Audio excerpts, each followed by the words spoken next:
Assalamualaikum warahmatullahi wabarakatuh. Perkenalkan, nama saya Egi. Cerita ini terjadi 20 tahunan yang lalu, kira-kira tahun 2001. Saat itu awal saya masuk SMA, tepatnya 1 minggu setelah MOS. Sekolah akan mengadakan acara kemah di salah satu tempat di Jawa Barat. Tepatnya saya tidak sebutkan, tetapi tempat ini berada di Kuningan. Saya waktu itu sekolah di kota Indramayu. Jadi waktu itu kami berangkat ke Kuningan menaiki truk, kecuali guru dan kakak pembina yang menaiki sejenis mobil travel. Waktu itu kira-kira ada 6-7 truk. Awal perjalanan saya pun tak merasakan tanda-tanda keanehan, dan semua orang di truk waktu itu terlihat senang dan bernyanyi-nyanyi, walaupun kami baru berkenalan.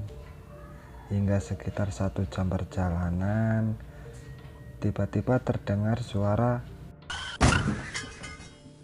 Barengan dengan itu, truk pun tiba-tiba berhenti, seperti tertahan sesuatu. Setelah kami turun, ternyata truk yang kami tumpangi menabrak pengendara motor.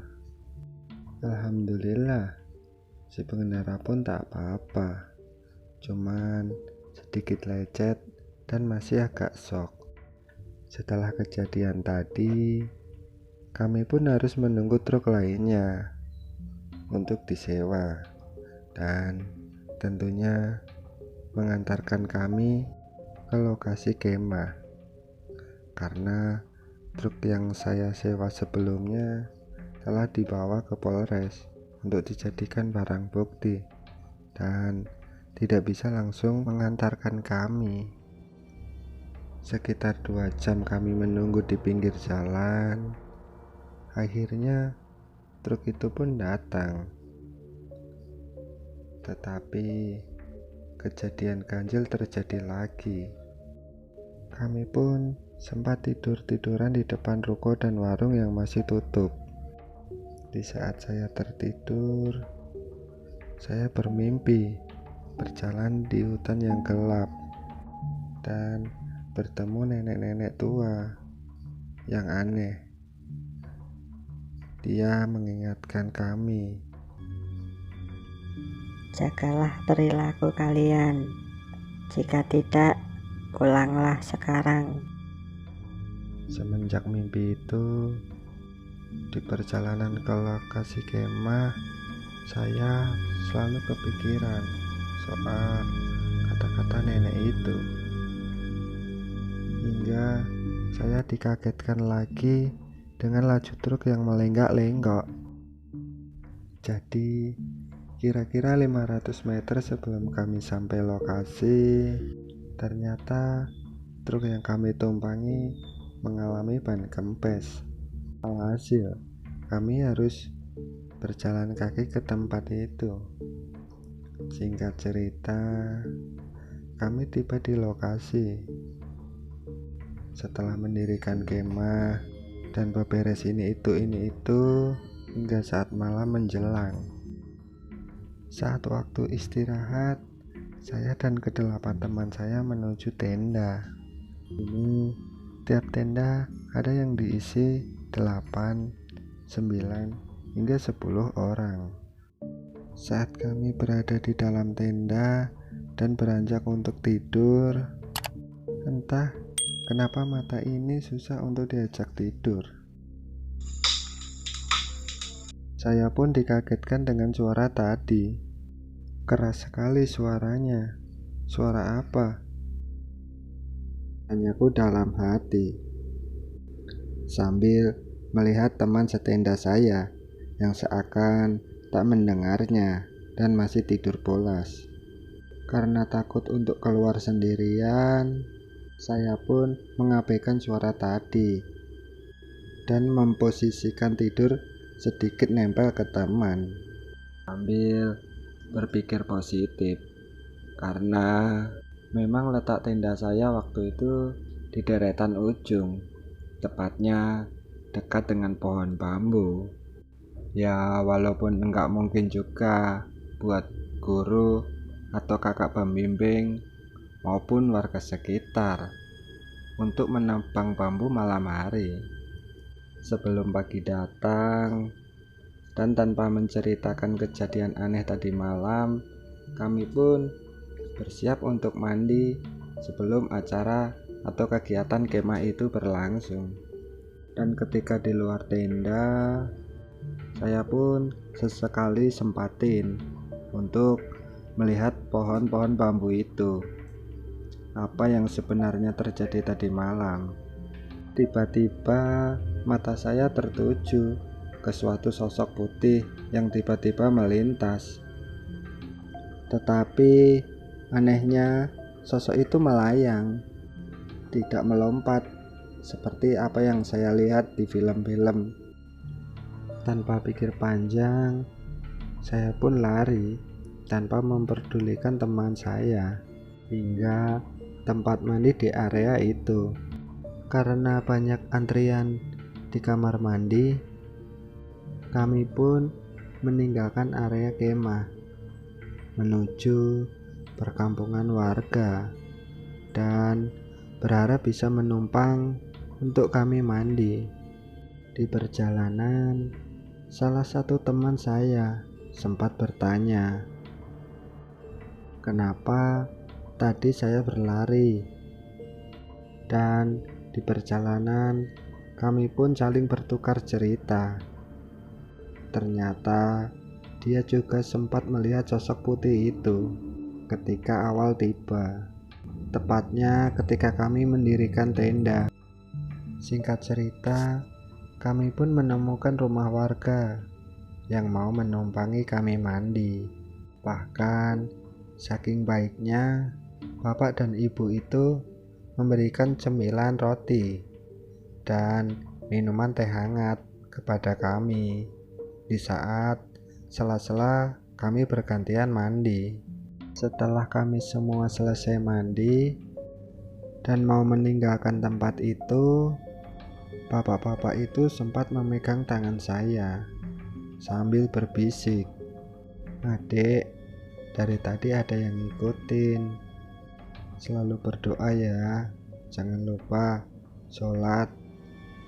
Kaget dan takut saat saya mendengarkan kata-kata bapak itu, dan saya pun mengiyakan sambil berpikir siapa yang mengikuti saya. Setelah berpamitan, kami pun kembali naik ke atas. Singkat cerita, malam pun tiba. Saat itu, agenda kami adalah jeritan malam. Dari namanya saja, sudah bikin saya takut dan merinding. Tetapi, saya harus tetap mengikuti acara dan agenda kami. Jadi, saat itu kami berkumpul di tengah-tengah lapangan. Dan kami pun disuruh tidur dengan mata tertutup kain. Dan ketika kakak pembina memanggil nama, orang tersebut harus membuka matanya dan diharuskan berjalan sendirian mengikuti arahan atau petunjuk jalan yang sudah ditentukan. Saat itu kami menggunakan lilin sebagai tanda jalur, dan jeritan malam juga diselingi hantu-hantuan atau bisa disebut sengaja dibikin untuk menakut-nakuti. Egi, kata itu yang saya dengar, dan saya pun beranjak dari tidur saya untuk menghampiri kakak pembimbing yang menginstruksikan saya untuk berjalan mengikuti tanda lilin itu, dan tentunya sendirian. Rasa takut dan merinding tiba-tiba datang ketika saya mulai acara itu. Alhamdulillah, dari awal hingga akhir perjalanan saya tak menemui gangguan yang berarti. Ya, karena saya sudah tahu itu adalah hantu-hantuan yang sengaja dibikin untuk menakut-nakuti. Tetapi anehnya, ketika saya menyelesaikan perjalanan itu, tiba-tiba acara itu di-stop untuk sementara. Ternyata acara itu di-stop karena boneka yang memang dipasang tak bisa untuk menakut-nakuti karena ada beberapa tali yang putus. Aneh. Padahal waktu di perjalanan itu saya sempat menjumpai sosok pocong yang melayang dan sosok kuntilanak yang duduk di atas pohon dan seketika terbang ke pohon lain. Apa yang saya lihat tadi beneran atau memang boneka? Hingga rasa penasaran saya yang berlebihan, saya pun beranikan diri untuk bertanya dan memastikan apa yang saya lihat tadi. "Ada apa, Kak? Kok acaranya berhenti?" tanya saya. "Enggak apa-apa, cuma ada beberapa tali yang putus." Kamu yang barusan lewat ya? Beruntung dong," jawab Kak Hilmi, nama dari salah satu kakak pembimbing saat itu. "Ada kok," jawabku lagi. "Haha, bisa aja. Ya nggak mungkin lah. Tali itu putus sebelum adik start. Itu juga yang sebenarnya mau di stop. Berhubung adik sudah di garis start, jadi kita putusin untuk menunggu adik dahulu," jawabnya. "Ada kok, Kak. Beneran. Pocong itu di tikungan ketiga dan kuntilanak di pohon setelah tikungan 4, tanyaku lagi. "Haha, adik bisa aja." "Benar, pocong itu di tikungan ketiga. Tapi sebelum adik setar, tali itu sudah putus," jawabnya lagi sambil agak kesal. "Dan sosok kuntilanak bukan di situ. Kuntilanak adanya di tikungan ke-6 sebelum finish. Dan itu pun talinya juga putus," lanjutnya lagi sambil beranjak pergi. Entah apa yang saya lihat tadi. Tanpa memikirkannya, saya pun bergegas menuju ruangan tempat guru-guru tidur karena belum ada orang di tenda saya. Singkat cerita, malam sebelum hari kita pulang, kejadian ini mungkin masih diingat oleh teman-teman yang melakukan acara kemah saat itu. Jadi malam itu setelah acara api unggun, kami bernyanyi-nyanyi. Ya maklum, acara ini sudah selesai dan besok pagi kami bisa pulang ke rumah masing-masing. Saat itu tiba-tiba suasana menjadi sangat gaduh. Jadi waktu itu ada 2 orang perempuan yang sedang mengalami kerasukan. Tak lama berselang disusul 2 orang laki-laki, tepatnya 2 kakak pembimbing.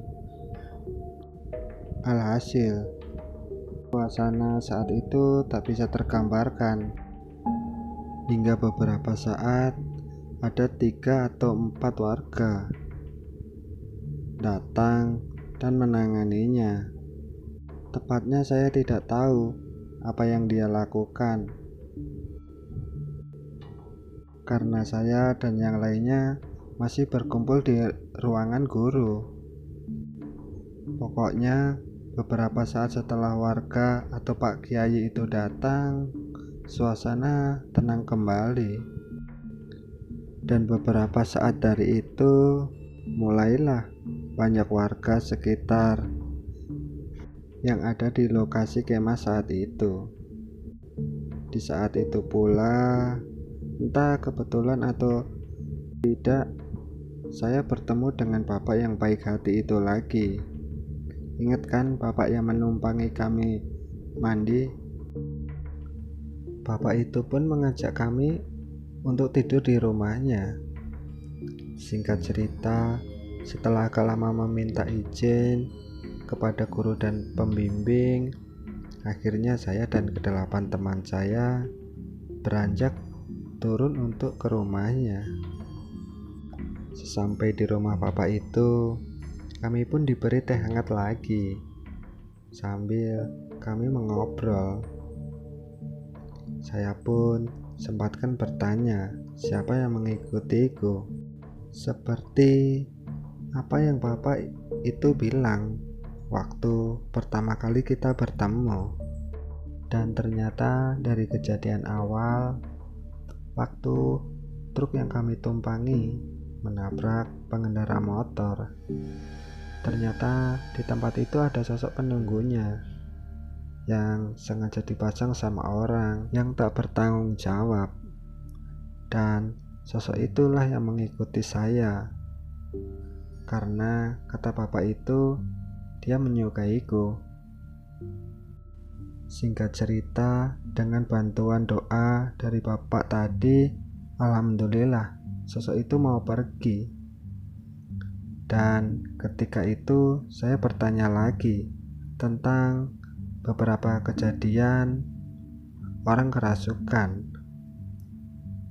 Bapak itu pun lanjut bercerita bahwa 2 orang cewek itu tidak sopan. Jadi 2 cewek tadi membuang bekas pembalutnya sembarangan. Dan apa yang terjadi, 2 orang kakak pembimbing ternyata dia membawa obat-obatan terlarang, dan salah satunya membawa jimat. Lanjutnya bapak itu lagi, sebelum kami pulang, bapak itu pun berpesan lagi, berdoalah sebelum berpergian, dan sebelumnya ingat jaga sopan santun di mana kita berada. Singkat cerita, kami pun pulang dan tak mengalami kejadian aneh-aneh lagi. Begitulah cerita kemah saya waktu itu. Waalaikumsalam.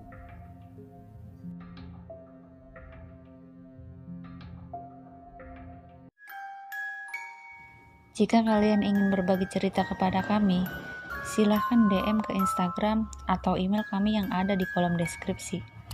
Sekian dan terima kasih. Salam dari kami, keluarga pendaki.